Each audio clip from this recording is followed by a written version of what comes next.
Bonjour, bonjour. Salut! I love it. Bit of French for the Olympic Games. It is Good timing. Chairlift Chatss in Paris. Except we're not in Paris. It's an Olympic edition this week.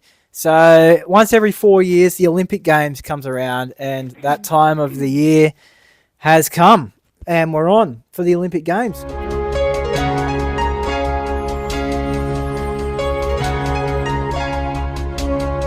Bonjour and welcome back to Chairlift Chatss. I am your host, Chelsea Widdicombe, joined as always by my brother, James Widdicombe, great to be with you for the podcast. Yep, Chairlift Chatss is a podcast where everyday conversations take flight even to Paris and Tahiti. For the Olympics. It's an Olympic edition this week. So once every 4 years, the Olympic Games comes around. Very exciting. It is in Paris, France, and you say it because I'm very bad at they have the surf events in Tahiti. Tahiti. French Polynesia. Love it. Chopu. Can't wait for that. That'll be an awesome It's actually event. really cool. Obviously they've got Olympic Village in Paris, in France. Chopes. But obviously, like, French Polynesia is a long way from... Well, apparently, so random fact, that it is the furthest away an event has been from the host nation. Yeah. Even though France kind of owns that It's country, like but- France has, like, owns and conquers this island. But what's really cool is their Olympic Village isn't, like, in a hotel or anything like that. Their Olympic Village is on a cruise ship. Really? So imagine, like, all the surfers together from all the nations participating in those events on a cruise ship. They've called it the first ever floating Olympic Village. Love it. It's really cool. If you go into the Olympic Games, it used to be back in the day. It used to be one of those situations where, okay, yeah, you're an athlete, you're out there, you're performing on the biggest stage, on the world's biggest stage, but then it was all about the party. It's all about the party. Party. At the hotel, and you're there for 2 weeks. So Yeah. what a time it is. So, and, great place to be, France, in the heart of Europe. So great place to be for the Euro Olympic summer Games. at its finest, that's for sure. Yeah. So, Chelsea, what are you looking forward to in these Olympic Games? I am looking forward to a lot of the behind the scene moments. I love seeing the support of friends and family, seeing when the swimmers or whatever sport Olympians are participating and they show their family supporting them in their old schools and things like that, and the coaches telling the story of how they got where they are. Those are really my favourite moments because it really humanises it, and it also just shows the incredibly hard work that goes on to become what these athletes are. It's a great moment for athletes getting to the Olympic Games, and you've got to remember as well, the host nation gets to put in more athletes because obviously it's your home nation, so you deserve to have more homegrown people at the Games. But then for an Australian to go as well, you have to qualify.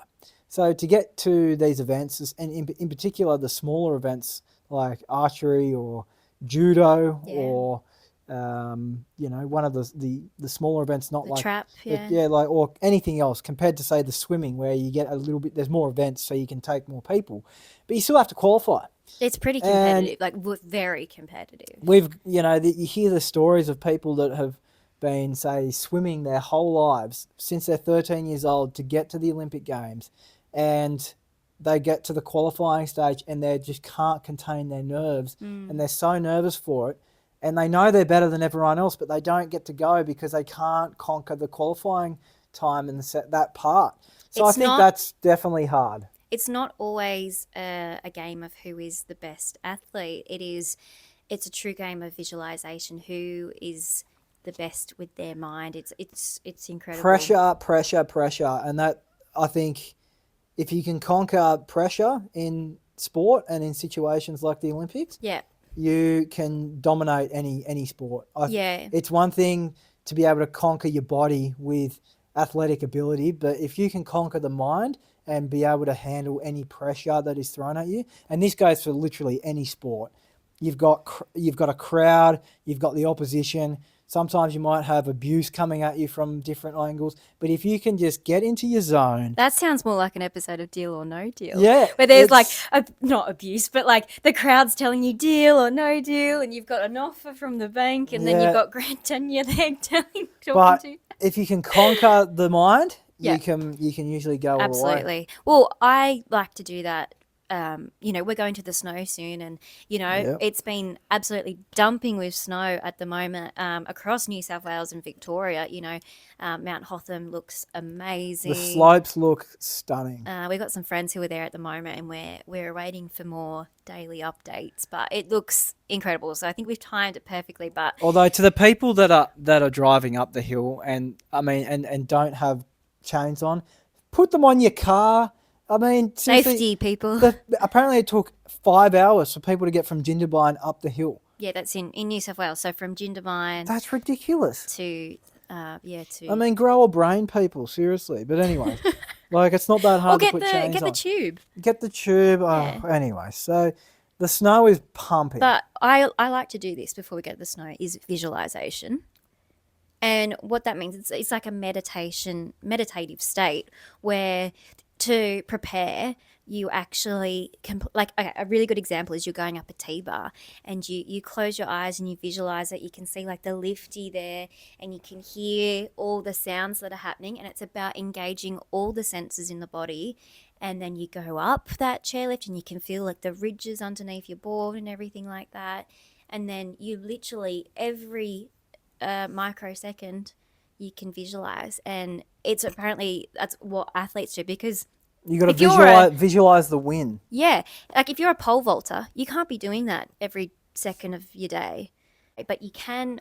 You can visualize getting over the bar. Your time to visualize, yeah. That's it. And train the mind. Well, it's funny you mentioned the snow, because it's obviously not the Winter Olympics, it's the Summer Olympics. Yeah, it's funny because we're in Australia, we're in winter. I'm so heavily invested into both. I love the Summer Games because of very different sports, but then also the Winter Olympics, which is what you don't get to see very often either. So, but very, very interesting. Keen for Paris to kick off. I love just the atmosphere that the Olympics brings. Like, I love that there's all the collaborations between brands. Like, my absolute favourite collaboration this year has been between the Australian Olympic team and this luggage brand called July.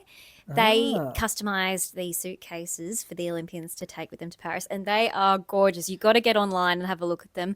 That is what you want to turn up to the airport with. What is your favourite Olympic moment from your time of watching the Olympics? What's your favourite Olympic moment? Okay, you know what came to my head straight away? It was the Tokyo Olympics. Ah. And it was... Recently? So the last Olympics that we had, it was Ariane Titmus. And she had just won. What an athlete. Yeah, she's incredible.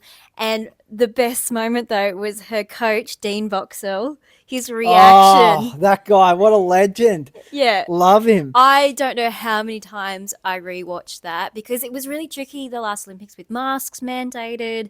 And he was like, basically jumped over the fence. Yeah, the poor little Japanese girl was like, oh my gosh. And he had to apologize afterwards. But it just showed his passion. The excitement. That, to me, is what the Olympics is about. That's funny you were going to say that, because that's one of my favourite Olympic moments as well. It just springs to mind. When I think of Olympics, I think of that moment. And Ariane Titmus, what a athlete. You know, she's a real competitor. And to beat the American who she was up against in that particular race. Yeah, was that Ledecky? Ledecky, yeah. She's been tremendous for the US over a long period of time. She's back this year as well. She's back, but she's got to beat Titmus. So good luck to her. Yeah. But that's a great moment. My favourite moment is it goes back to 2008 Winter Olympics, Summer Olympics in Beijing. Yeah.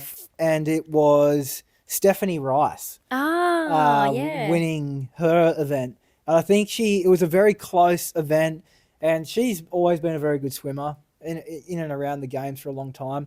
And that was a great moment when she touched down, hit the wall and got up, and then just couldn't contain the excitement. Again, very similar to Dean. And just, you can feel it. You can feel it just watching this. I remember I was home. I was off sick.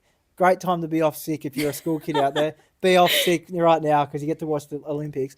I just remember watching that event, and it just stuck in my mind so clearly. And it was just such a well swum event. And it's stuck with me forever. It's a great moment. I remember watching, like you said, you were off sick from school. I remember watching the Olympics at school. They put it on like before chapel or something on the big screen. They put a relay on, and I just remember the whole auditorium was like, yeah. Well, can you imagine the chats as well? So, I know for me personally, when I was at school doing the swimming carnival or whatnot, you're talking next to you to your mates and things like that, and you go, I'm going to smash you, mate, or what's your time going to be? And it's always good banter. Can you imagine what sort of chats are going on behind that room, behind the scenes in the pool area? Because there's all these events. It's back to back to back to back to back. And before they go into the pool to line up, they're out the back with, I just wonder what kind of conversations they're having. Yeah, what's going on? Maybe there's a bit of rivalry. I think one of the best rivalries that I've seen in the swimming pool anyway, Michael Phelps. Oh, yeah. I don't know how many gold medals that guy won, but it was too many. What do you call him? The human fish? He is the human fish. He's just... a tuna. Oh, he's a gun. He was the best swimmer I'd ever seen. The amount of medals that guy won, he was just born to swim. I love his story, though, too. Great story. Tell it. Okay, well, his story is like he was, this incredible swimmer winning all these events, and like he was such a successful athlete, but in his personal life was having so much struggles and everything like that, and he actually found he found his like faith in Christianity. He did, yeah. Build a relationship with God, and he realized being an athlete was so part of his life, but there's more to life than the pool. He realised, I think one of the big points that he thought he was, and the reason why he swam for so long, he didn't retire, because he always felt like he needed to keep going to prove a point and prove himself and be better. And I think he struggled with the fact that it made him a very good athlete. Yeah. But then he struggled. He still felt empty inside, he said, because he was filling himself up with so much energy of like winning, has to win.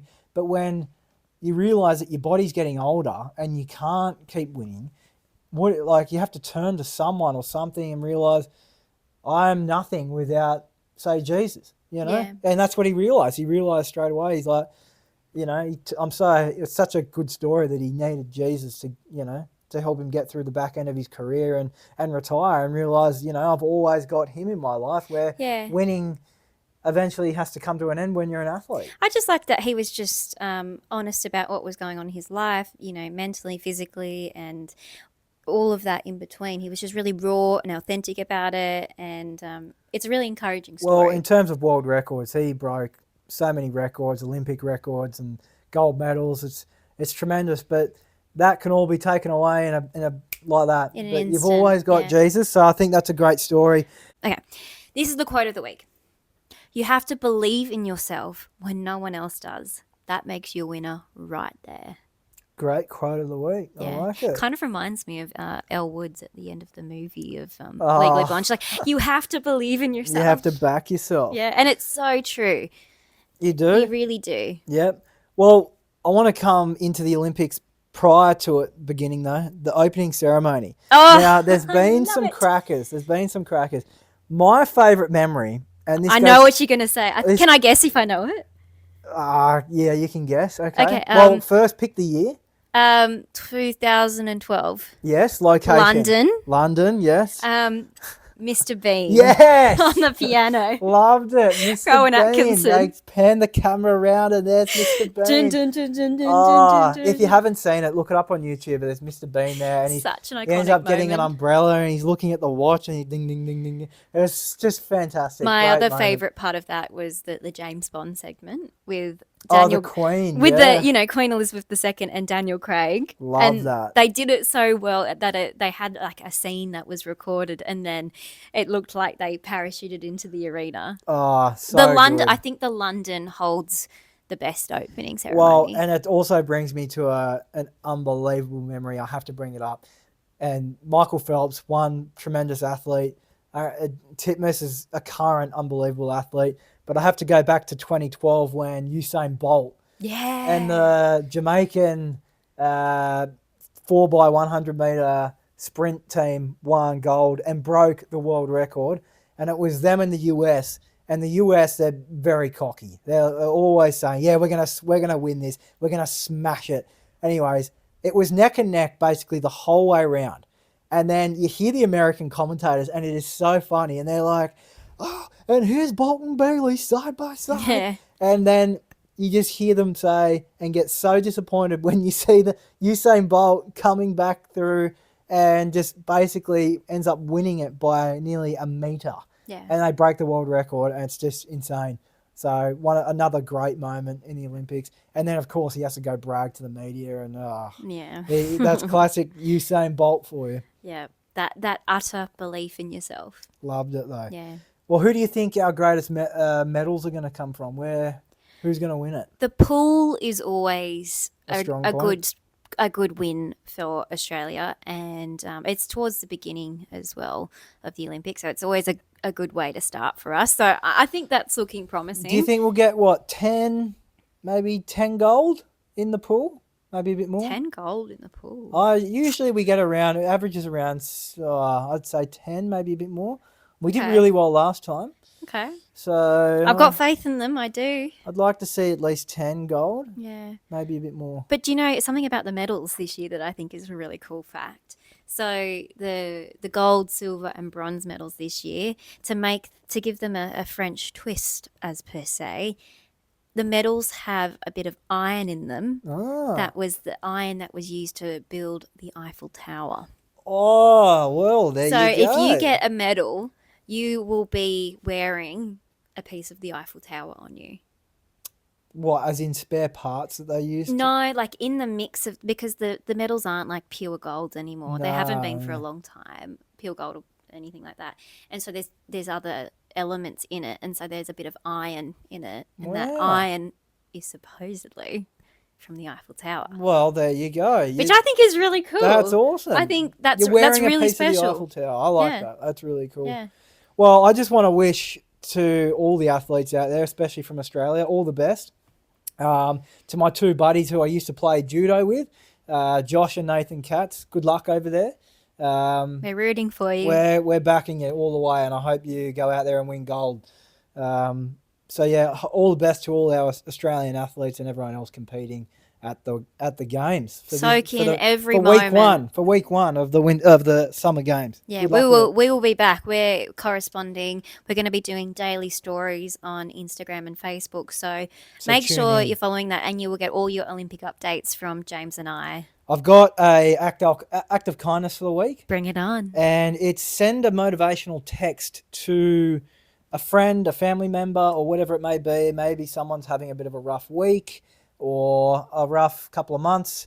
Send something motivational to a friend or a family member. That's lovely. So essentially just check up on your friends. That's it. Check up on your people. And if you see something, and I think it's like often we send reels to friends, and just make sure you're sending something that will probably mean something to them. So for Josh, I'm going to send him a motivational message for Yeah. wishing him luck for the judo comp. I actually used to play judo. For those of you that don't know what judo is, it's the definition of judo in Japanese is the gentle way. And it's an awesome sport.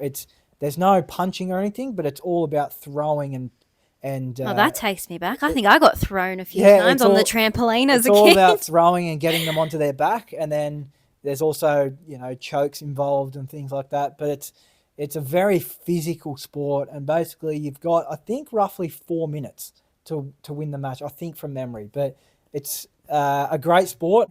Well, James, I have a question for you. If you could be an Olympian Ooh. for any sport, what would it be? That's a tough question. I mean, the swimmers definitely get looked at as they're highlighted as very high, but I'm going to go a bit left field here. Okay. And I'm going to say I'd love to be an archery athlete. Archery or like shooting. Yeah, the trap shooting. The trap shooting. Yeah. I love it. It's so fun. I love archery. I think if you win gold in those smaller events as well, you always hear about it in the news because no one usually they're just the side events. Yeah. So they may not be watching, but they're always heard about. And I I'd imagine love to those have that. events would have quite good chats behind the scenes, actually, because you think, with unlike swimming where it's like it's like full on at the time, with archery, everyone's got to take their turn. There's time to 100%. have a cup of tea, have a chat. Well, what about you? What's your event? I am going to pick ping pong. Ping pong. Yeah, I wasn't expecting that. Because you know what, we have a ping pong table, and that's something that I could practice. True. It's a good party trick. Well, maybe we'll see you at the Olympics 2032. I love watching it because it is so fast. It's like vroom, vroom, vroom, vroom. The other one, like if we can pick a secondary one, I'm very excited about the addition of breakdancing this year. Oh no. Really? I'm not a fan of it. I think it's really cool, and I think Can't get you around have it. to be so fit to do that. I definitely couldn't do that. I'm going to stick with my ping pong. I'll be interested to see it though. But I think those are really fun, cool events, that kind of thing. They're a bit weird, wacko, and different, which I like. And also like the skateboarding. It to me, and the bike riding, like it has so much creativity to it. There is. And I appreciate creativity. Well, that's two events. Great call. I like I think breakdancing will be interesting. I'm not a fan of it being And apparently, an like Olympic sport, but I'll be interested. the judges like pick a random song on the day, and it's all like freestyle. Oh, okay, well that's so makes it's it more not as interesting. if you go in with a choreographed dance. It's not like gymnastics. Okay, then that's Yeah. interesting. So Well, there's some Aussies representing they're us in gonna the breakdancing. if they're going to classify that as a sport, then okay, go for it. If we win gold, I don't care. So we'll claim it. We'll celebrate it. We'll celebrate it. Well, that's a great way to wrap up the podcast. Yeah. So I hope you've enjoyed it. Listen in on our socials this week, as we're going to be doing an Olympic theme for the next 2 weeks. So we're going to be posting updates and reels and stories. So keep up to date on Instagram and Facebook. Watch us on YouTube, subscribe, and listen in on Apple or Spotify or however you listen to podcasts. And we'll see you in the next episode.